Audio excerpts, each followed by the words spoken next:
আল্লাহ আজ্জা জাল্লা সূরাতুল হাক্কায় সূরাটি শুরু করেন খুবই অদ্ভুত এক প্রশ্ন দিয়ে। বস্তুত এটি একটি বিবৃতি। প্রথম আয়াত শুধু একটি শব্দ আল হাক্কা, যার কয়েকটি অর্থ আছে, কিন্তু খুব সহজে অর্থটাকে এভাবে ভাবতে পারেন রিয়েলিটি বা বাস্তবতা। মাল হাক্কা, বাস্তবতা কি? ওয়ামা আদরাকা মাল হাক্কা, আর কিসে তোমাকে জানাবে যে বাস্তবতা কি জিনিস? সেই প্রশ্নটি করার উদ্দেশ্য হল, আল্লাহ এই সূরাতে দাবি করেছেন যে অধিকাংশ মানুষ বাস্তবতায় বাস করে না। অধিকাংশ মানুষ তাদের নিজস্ব ভার্সন নিয়ে উপস্থিত হয়, কোনটা বাস্তব এবং কোনটা গুরুত্বপূর্ণ, আর সেটাই ঠিক করে দেয় তাদের যাপিত জীবনটি কেমন হবে। তাই আল্লাহ এই সূরায় প্রত্যেকটি মানুষকে চ্যালেঞ্জ জানাচ্ছেন তারা যেন একটু পেছনে সরে গিয়ে আবারও বাস্তবতা নিয়ে একটু চিন্তা করে। আমরা সকালে জেগে উঠি, নিজেদের চেতনা পুনরায় ফিরে পাই, তৎক্ষণাৎ খুবই বাস্তব কিছু কাজ আমাদের সামনে পড়ে। আছে চাকরি, আছে পরিবার, আছে দায় দায়িত্ব, এখন আরও আছে সেহরি। এভাবে বিভিন্ন কাজকর্মে আমরা প্রত্যহ জড়িয়ে পড়ি। দৈনন্দিন কাজকর্ম, এক কাজ শেষ হলে আরেকটা, এরপর আরেকটা। বারবার ঘড়ির দিকে তাকান, যেন সময়ের হিসেবটা রাখতে পারেন, যেন দিনের বেলা আপনার যে বাস্তব এবং গুরুত্বপূর্ণ কাজগুলো আছে তা শেষ করতে পারেন। আমরা এসব খুঁটিনাটি দৈনন্দিন কাজে এত বেশি জড়িয়ে পড়ি যে একটু থেমে বড় চিত্রটার দিকে আর দৃষ্টি প্রদান করি না। এটি খুবই কমন একটা প্রবণতা যা সকল মানুষের মাঝে দেখা যায়। আমরা দৈনিক কাজগুলোতে এত বেশি আচ্ছন্ন হয়ে পড়তে পারি যে পেছনে সরে বড় চিত্রটার দিকে আর ভ্রুক্ষেপ করি না, নিজেদের বড় কোনো প্রশ্ন করি না আমার জীবনটা কোন দিকে এগুচ্ছে, কারণ আপনি দৈনন্দিন জিনিসগুলোতে এত বেশি ব্যস্ত। এ ব্যাপারটা এমনকি ব্যবসার দুনিয়াতেও ঘটে। যেমন একটি কোম্পানিতে থাকে অ্যাকাউন্টেন্ট, ইঞ্জিনিয়ার, আরও অনেকে। তারা সকালে উঠে অফিসে যায়, নিজের করণীয় কাজটা করে, কিন্তু সবাই যদি শুধু দৈনন্দিন কাজগুলো করতে থাকে তাহলে একটি কোম্পানিকে বাঁচাতে পারবে না। কাউকে না কাউকে ম্যানেজমেন্টে থাকতে হবে, যিনি বলবেন না আমাদের 6 মাসের টার্গেট আছে, আমাদের 1 বছরের টার্গেট আছে। কারো মাথায় বড় চিত্রটা থাকতে হবে। এর উপরে আছে এক্সিকিউটিভ, এর উপরে আছে স্ট্র্যাটেজিস্ট, অ্যানালিস্ট এবং অন্যান্যরা, যাদের কাছে থাকে আগামী 5-10 বছরের প্ল্যান। কারণ শুধু ছোট ছোট ক্ষুদ্র ক্ষুদ্র কাজগুলো করার মাধ্যমে ভীষণ ঠিক রাখতে পারবেন না সবার শেষে কোনটা গুরুত্বপূর্ণ। তো আমাদের ছোট ছোট কাজগুলো আরও বিশাল বিশাল ব্যাপারের সাথে জড়িত থাকে, তাই না?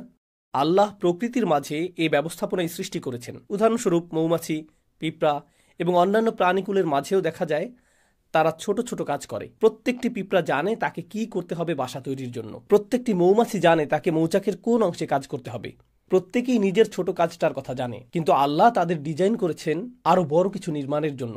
তাদের প্রত্যেকের করণীয় ছোট ছোট কাজগুলোর চেয়েও তারা আরও বৃহৎ কিছুর অংশ। এটা এক ধরনের উপায় যেভাবে আমরা চিন্তা করতে পারি যে বাস্তবতা আসলে কি জিনিস।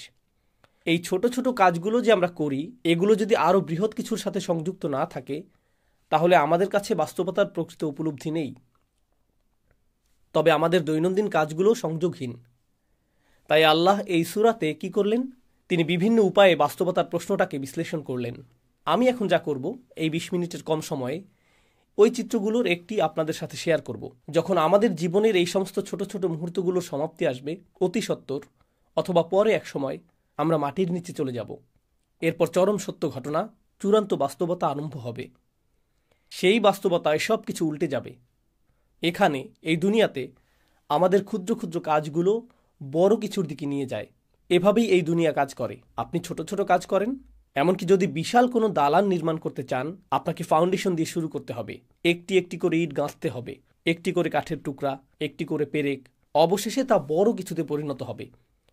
কিন্তু শেষ বিচারের দিন সব কিছু উল্টে যাবে। প্রথমে বড় কিছু ঘটবে যা ছোট কিছুর দিকে নিয়ে যাবে।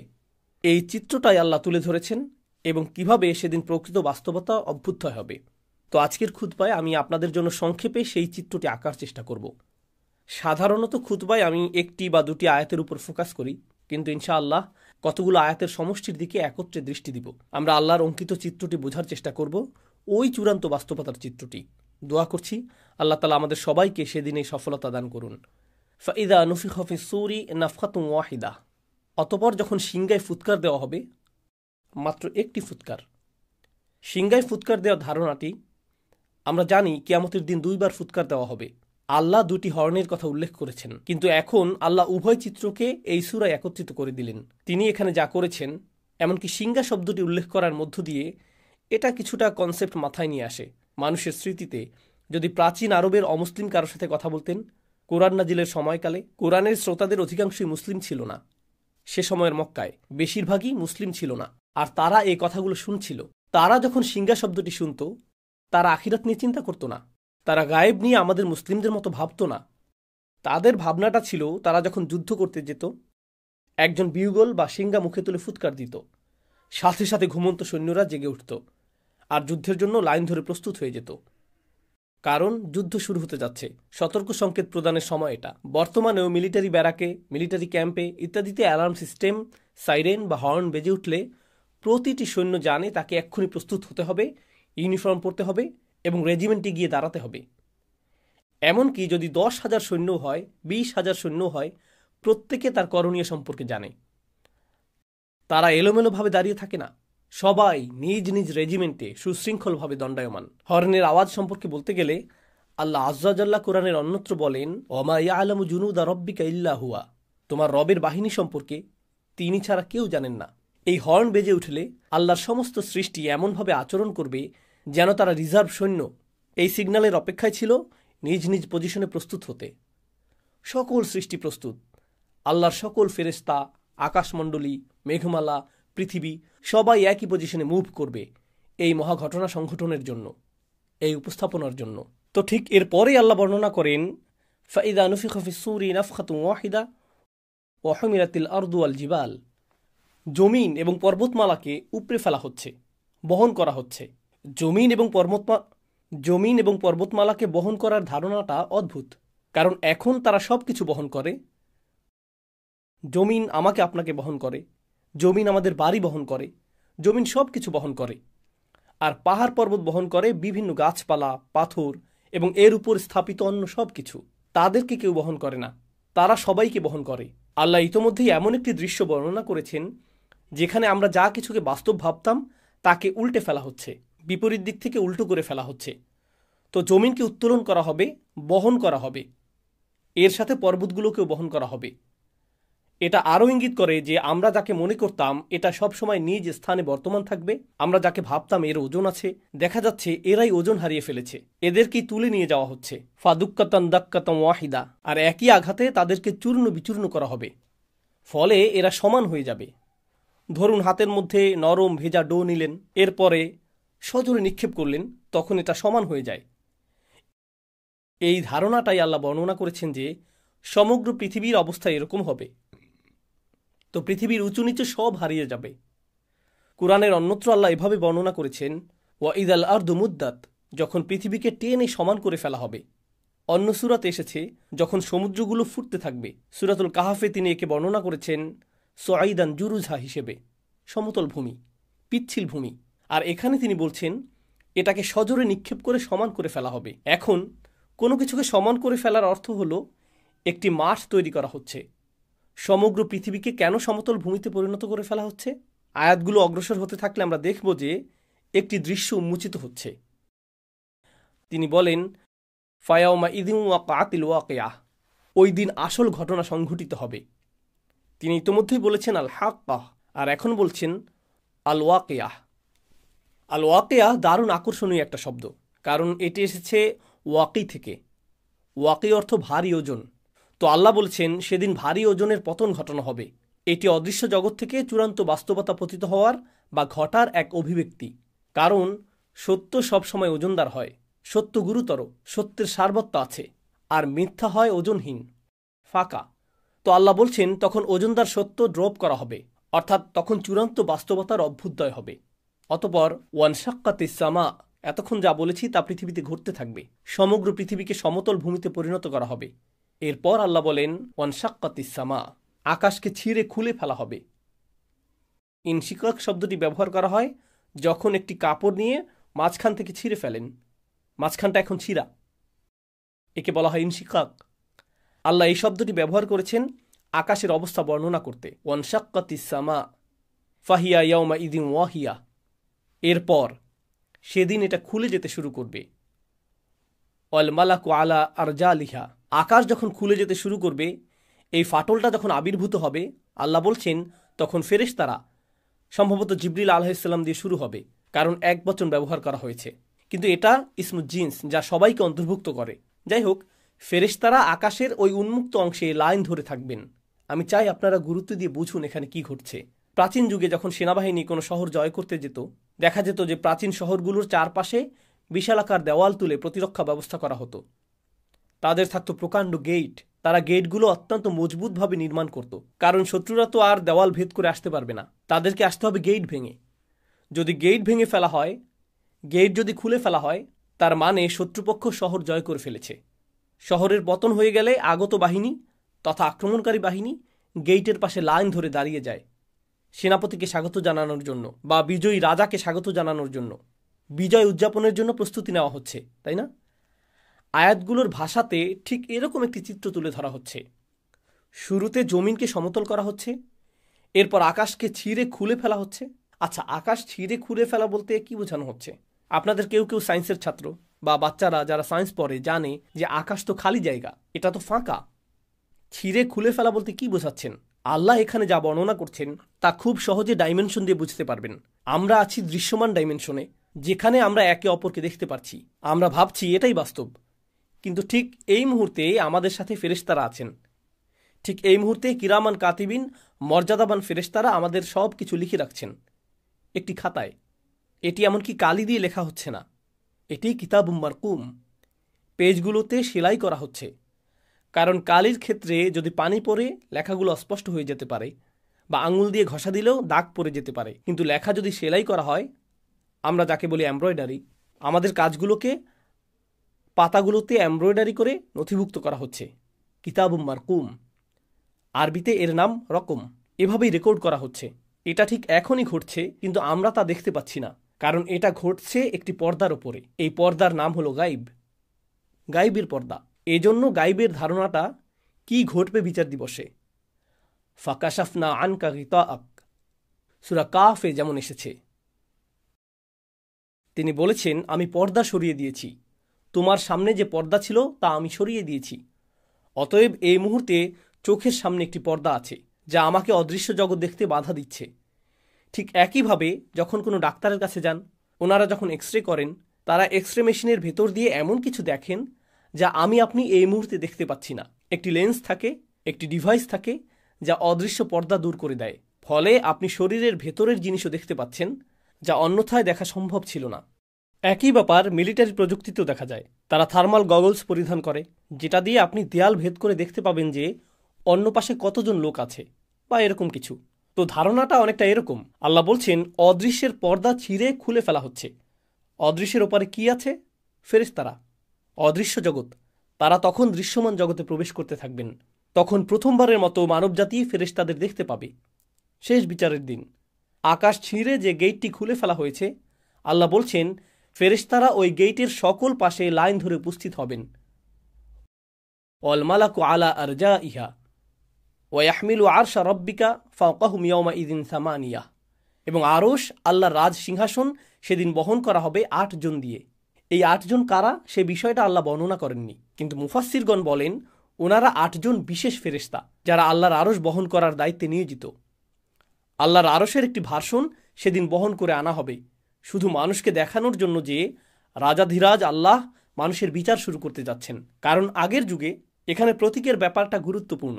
আগের যুগে গার্ডরা রাজাদের বহন করত এক ধরনের ছদ্ম সিংহাসনে, কারণ আসল সিংহাসনটা অন্য কোথাও আছে। এই বহনযোগ্য সিংহাসনটা আনা হয়েছে শুধু বিচার কার্য পরিচালনার জন্য।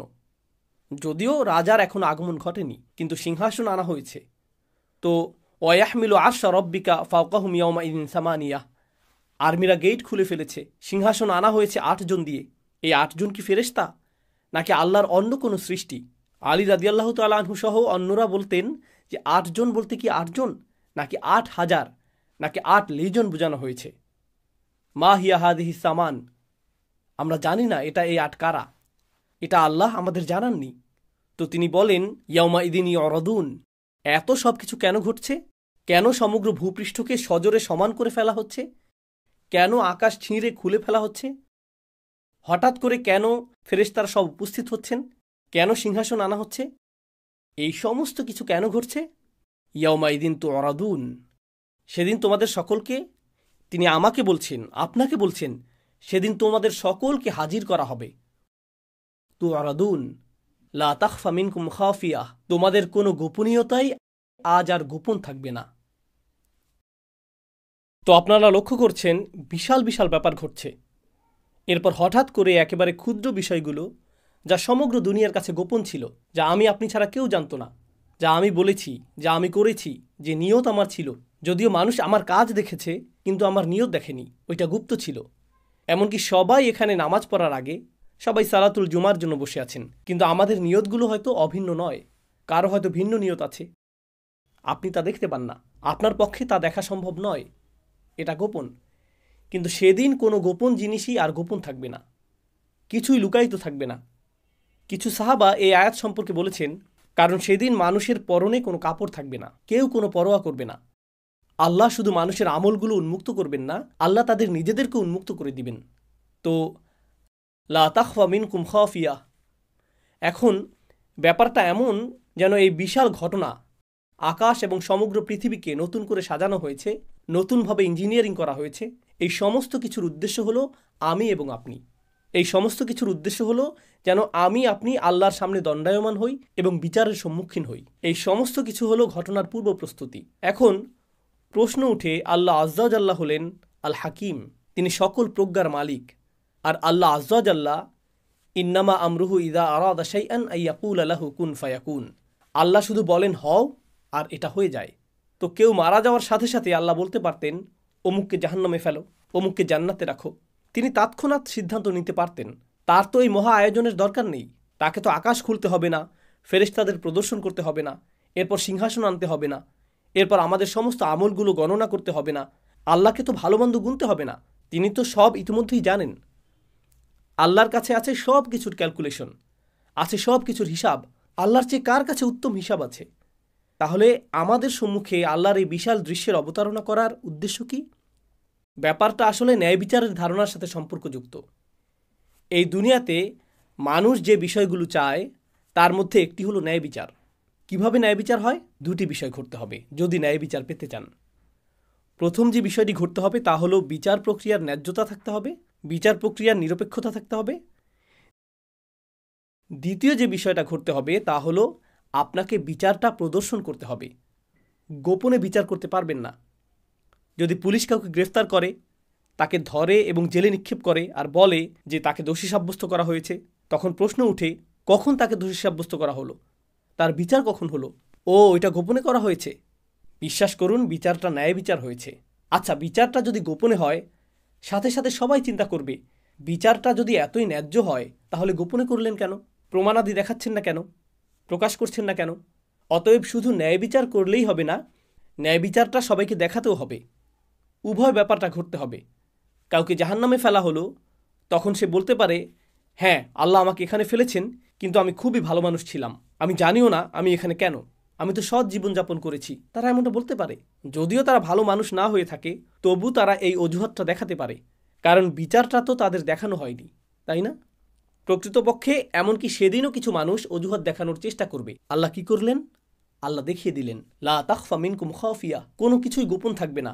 ভালো কিছু যেমন গোপন থাকবে না, তেমনি খারাপ কিছু গোপন থাকবে না। আপনি নিজে, আমি নিজে সাক্ষ্য দিব আল্লাহ ন্যায় বিচার করেছেন। এটি একটি ন্যায্য বিচার। এখানে কোনো অন্যায় করা হয়নি, কারো প্রতিই না। ফামান ইয়ামাল মিসকালা যাররাতিন খায়রান ইয়ারাহু ওমান ইয়ামাল মিসকালা যাররাতিন শাররান ইয়ারাহু। অনুপরিমাণ ভালো কাজ এবং অনুপরিমাণ খারাপ কাজও আপনি নিজেই দেখতে পাবেন।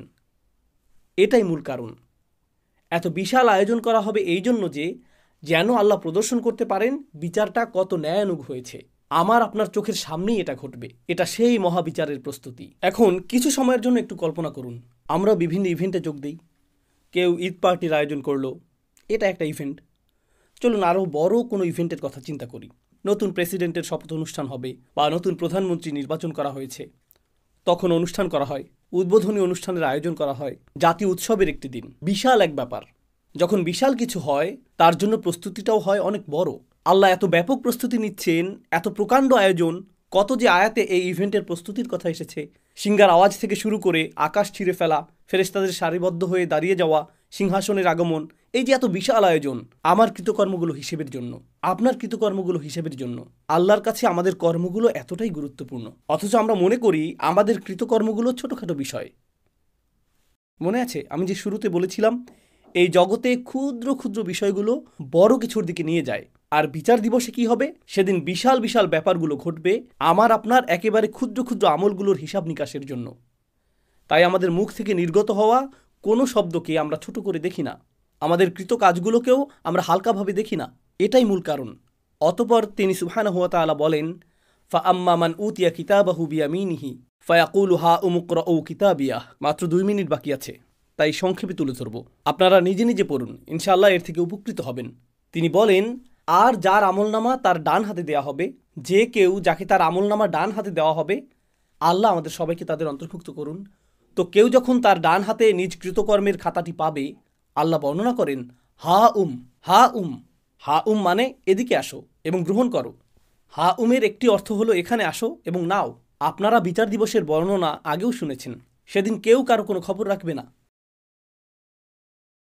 ইয়াউমা তারাউনাহা তাযহালু কুল্লু মুরদিআতিন আম্মা আরদাআত। এমনকি মা যিনি তার বাচ্চাকে দুধ খাওয়াচ্ছেন, জাস্ট তাকে ফেলে দিবে, জাস্ট তাকে কোল থেকে ফেলে দিবেন। এতটা ভয়ঙ্কর বিচার দিনের বর্ণনা। ইয়াফিরুল মারউ মিন আখিহি ওয়া উম্মিহি ওয়া আবিহি ওয়া সাহিবাতিহি ওয়া বানিহি ওয়া সাহিবাতিল্লাতী তুইহি। আপনি আপনার মা থেকে পালাবেন, বাবা থেকে পালাবেন, ভাই থেকে, স্বামী স্ত্রী থেকে, আপনি আপনার সমগ্র গ্রামবাসী থেকে পালাবেন, পরিচিত সকল মানুষ থেকে। তাদের দেখলেই উল্টো দিকে পালিয়ে যাবেন, কারো ব্যাপারে কোনো পরোয়া করবেন না। বস্তুত লাউ ইয়াফতাদি মিন আযাবি ইয়াউমা ইযিম বিবানিহ। এই আয়াতের কয়েকটি আয়াত পরে আল্লাহ বলেন, ওমান ফিল আরদি জামিআ সুম্মা তুনজিহি।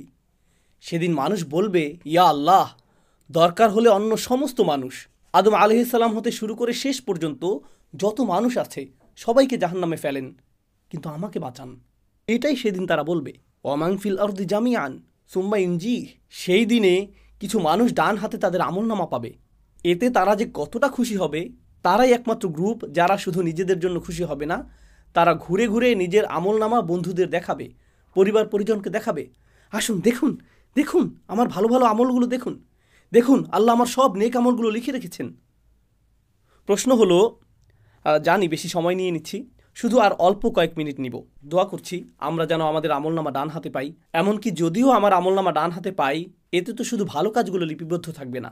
আমি তো আর ফেরেশতা না, আমার জীবনে ভুল ত্রুটি আছে, এমন সব কাজ করেছি যা নিয়ে আমি লজ্জিত, ওই কাজগুলোও তো লেখা আছে। যখন এরকম ভালো এবং খারাপ উভয় ধরনের কাজগুলো লিপিবদ্ধ থাকবে সমগ্র জীবনের, কাউকে কি আমি দেখাতে চাইব? সে তখন পৃষ্ঠা উল্টিয়ে বলবে, আরে এটা কি, তুমি এই জঘন্য কাজটাও করেছো? তাহলে লোকটা নিজের আমলনামা অন্যদের কেন খুশি মনে দেখাতে চাইবে? যদিও খাতাটাতে নেক আমলগুলো লেখা আছে, কিন্তু আরও আছে খারাপ কাজগুলো।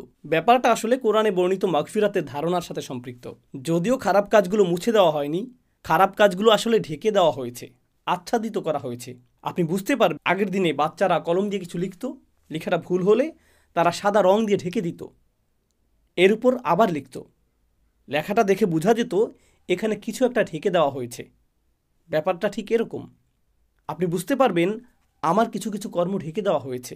আপনি তখন খুশিতে নেচে উঠবেন, আমি যে কত ভুল করেছি, আর আল্লাহ আমার অগণিত ভুলগুলো সাদা রং দিয়ে ঢেকে দিয়েছেন, আর ভালো ভালো আমল দিয়ে তা পরিবর্তন করে দিয়েছেন। দেখুন আল্লাহ আমাকে কতটা মায়া করেন, আল্লাহ আমাকে কত শতবার ক্ষমা করেছেন, আল্লাহ কতটা দয়াবান। আবার এমন কিছু আমল থাকবে, কাজটা আপনার কাছে খুবই ক্ষুদ্র মনে হয়েছিল, খুবই সামান্য সাদাকা, নগণ্য কাজ, একজনকে সামান্য সাহায্য করেছিলেন, কারো দিকে তাকিয়ে মুচকি হেসেছিলেন, রাস্তায় কারো প্রতি দয়া দেখিয়েছিলেন, কারো সাথে শুধু সুন্দর কথা বলেছিলেন, সামান্য কিছু। আপনি এ নিয়ে চিন্তাও করেননি। নিজের আমলনামা খুলে দেখেন ছোট্ট কাজটা বিশাল এক অধ্যায়ে পরিণত হয়ে গেছে। অসামান্য মূল্য, এটার পর্বত সম মূল্য। ইয়া আল্লাহ, কিভাবে এটা এত গুণে বৃদ্ধি করে দিলেন, কিভাবে ছোট্ট আমলটাকে প্রকাণ্ড আমলে পরিণত করে দিলেন। নিজের খাতাটা দেখে আপনার তখন খুশির শেষ নেই। আপনি তখন চারিদিকে ঘুরে ঘুরে, কোরআনের অন্যত্র যেমন এসেছে, ওয়ায়ানকালিব ইলা আহলিহি মাসরুরা, সে তার স্বজনদের কাছে সানন্দে ফিরে যাবে। এটাই বিচার দিনের একটি চিত্র। এটাই হা উমুকরাউ কিতাবিয়া ইন্নী জনান্তু আন্নী মুলাকিন হিসাবিয়া ফাহুয়া ফি ঈশাতির রাদিয়া। আমি জানি সময় শেষ হয়ে গেছে, অন্তত এই অংশটা। ডান পাশের মানুষেরা, ওনাদের নিয়ে আমি দ্রুত কয়েকটি কথা শেয়ার করতে চাই। সে বলবে, আমি নিশ্চিত জানতাম যে আমাকে আবার হিসাবের সম্মুখীন হতে হবে। হিসাব শব্দটি, হিসাবিয়ার অনুবাদ হলো অডিট। অডিট মানে প্রতিটি আইটেম সম্পর্কে জিজ্ঞেস করা হবে। এটা কি, এখানে কি করেছো তুমি, এখানে রাত 2টায় কি করছিলে, অমুক দিন কি করেছো, শুক্রবার রাতে কি করেছো, এখানে কি হচ্ছে, প্রতিটি আইটেম। আমি ভীষণ ভয়ে ছিলাম আল্লাহ আমাকে প্রতিটি বিষয় নিয়ে জিজ্ঞেস করবেন। এখন যেহেতু আমি আমার খাতাটা দেখতে পাচ্ছি, আমি দেখতে পাচ্ছি আল্লাহ আমার প্রতি সদয় আচরণ করেছেন, আল্লাহ আমার হিসাব সহজ করেছেন। তো এখন সে বলছে, খাতাটা হাতে পাওয়ার পর সে দেখতে পাচ্ছে আল্লাহ কতটা সহজ করেছেন। আল্লাহ যার বর্ণনা দিয়েছেন, ফাসাউফা ইউহাসিবু হিসাবান ইয়াসীরা, আল্লাহ অত্যন্ত সহজভাবেই তার হিসাব নিকাশ করবেন। এখন সে আল্লাহর দিকে ফিরে বলছে, আমি যে কতটা আতঙ্কিত ছিলাম এই ভয়ে যে আমি অতিশয় কঠিন এক হিসাবের সম্মুখীন হব। ফাহুয়া ফি ঈশাতিন রাদিয়া। এরপর আল্লাহ বলেন, সে এমন এক জীবন অতিবাহিত করবে যেখানে প্রত্যেকটি জিনিস, একদম সব কিছু তাকে আনন্দিত করবে। সব কিছু এমন হবে, জানেন তো, অনেক সময় ছুটি কাটাতে সবচেয়ে সেরা কোথাও গেলেন, সেখানেও কিছু একটাতে সমস্যা থাকবে। সবচেয়ে সেরা জামাটা পরলেন, সর্বোত্তম খাবার আহার করলেন, সুন্দরতম হোটেল, সুন্দরতম দৃশ্য, হোটেলের সেরা রুমটা পেলেন, সব কিছু পারফেক্ট, তবুও ভেতরে কিছুটা হতাশা অনুভব করছেন। কোনো চিন্তা, কোনো সমস্যা, কোনো একটা বাজে স্মৃতি, কিছু একটা আপনার মাথায়, খাবারটা আসলে এতটা সুস্বাদু লাগছে না। কারণ কিছু একটা এখনও অনুপস্থিত। কারণ সম্পূর্ণরূপে সন্তুষ্ট হওয়া, পুরোপুরি সুখী হওয়া, এটাকে প্রায় অসম্ভব মনে হয় মানুষের জন্য। সম্পূর্ণরূপে, পুরোপুরি, সকল দিক থেকে সুখী হওয়া অসম্ভব। সব সময় কিছু না কিছু থাকবেই যা এই সুখটাকে হ্রাস করে দিবে, অল্প পরিমাণে, কিছুটা ক্ষুদ্রাকারে। লাকাদ খলাকনাল ইনসানা ফি কাবাদ। আল্লাহ জান্নাতের জীবনটাকে যে কতটা মুবালাগা সহকারে বর্ণনা করেছেন, কতটা অতিরঞ্জন সহকারে বর্ণনা করেছেন। তিনি বলেননি মানুষটা সুখী হবে, বরং তিনি বলেছেন জীবনটা নিজেই তৃপ্তিকর হবে। তিনি বলেননি ফাহুয়া রাদিন ফি ঈশাতিল জান্নাহ, সে জান্নাতের জীবনে পরিতৃপ্ত হবে, বরং তিনি বলেছেন ফাহুয়া ফি ঈশাতিন রাদিয়াহ, যা খুবই অদ্ভুত ইস্তিআরাহ, যা ইঙ্গিত করছে জান্নাতের প্রতিটি অংশ, জান্নাতের প্রতিটি অভিজ্ঞতা আপনাকে একেবারে সম্পূর্ণরূপে পরিতৃপ্ত করে দিবে, সম্পূর্ণরূপে সুখী করে দিবে, প্রতিবার শতভাগ তৃপ্তি এনে দিবে। ধরুন কাউকে একটু উপহার দিলেন, সে অতি কষ্টে একটু হাসি দিয়ে বলবে থ্যাংক ইউ। কি পছন্দ হয়নি? জি হয়েছে, আমি আসলে অনেক চাপে আছি। আপনি তখন, কী লাভ হলো, তোমাকে উপহার দিলাম আর তুমি এখনও মুখ কালো করে আছো, তোমাকে খুশি করা অসম্ভব, এই জীবনে এটা সম্ভব না। আপনি সম্পূর্ণরূপে পরিতুষ্ট হতে পারবেন না। ফাহুয়া ফি ঈশাতিন রাদিয়া ফি জান্নাতিন আলিয়া কুতুফুহা দানিয়া। প্রতিজ্ঞা করছি এটাই শেষ কথা। মহান আল্লাহ বলেন, তারা সুউচ্চ উদ্যানে অবস্থান করবে, তারা একটি সুউচ্চ উদ্যানে অবস্থান করবে। কোরআনের অন্যত্রও আল্লাহ উদ্যানের কথা বলেছেন, কিন্তু এখানে তিনি শুধুমাত্র উদ্যানের কথা বলছেন না, তিনি এটাকে বলছেন সুউচ্চ উদ্যান। বিষয়টা কৌতূহল জাগ্রতকারী, কারণ আলিয়াহ শব্দটি আক্ষরিক এবং রূপক উভয় অর্থেই ব্যবহৃত হতে পারে। এর মানে কি? এটি হবে এমন একটি বাগান, এটি শুধুমাত্র সুউচ্চই না, এর ফলে আপনি চমৎকার একটা ভিউ পাবেন। এটি হলো একটি আর্থ।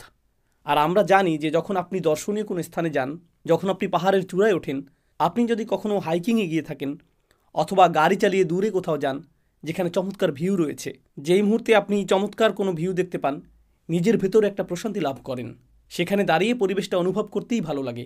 এমনকি আপনি যখন গাড়ি চালিয়ে দূরে ভ্রমণ করেন, কোথাও কোথাও দর্শনীয় কিছু স্থান থাকে যেখানে আপনি কিছুক্ষণের জন্য রাস্তার পাশে গাড়ি পার্ক করেন, যদিও আপনার তাড়া থাকে, কিন্তু আপনি বলেন শুধু এক মিনিট, এক মুহূর্তের জন্য দৃশ্যটা দেখে নেই, এক মুহূর্তের জন্য দৃশ্যটা দেখে নেই। সকলেই আমরা থেমে যাই। আর আপনি যখন উঁচু কোনো স্থানে অবস্থান করেন তখন কিছুটা সাকিনাহ অনুভব করেন। আল্লাহ বলছেন জান্নাতিন আলিয়া। প্রত্যেকবার যখন আপনি বাইরে তাকান আপনার হৃদয়ে প্রশান্তি যুক্ত হতে থাকে, স্বস্তি যুক্ত হতে থাকে।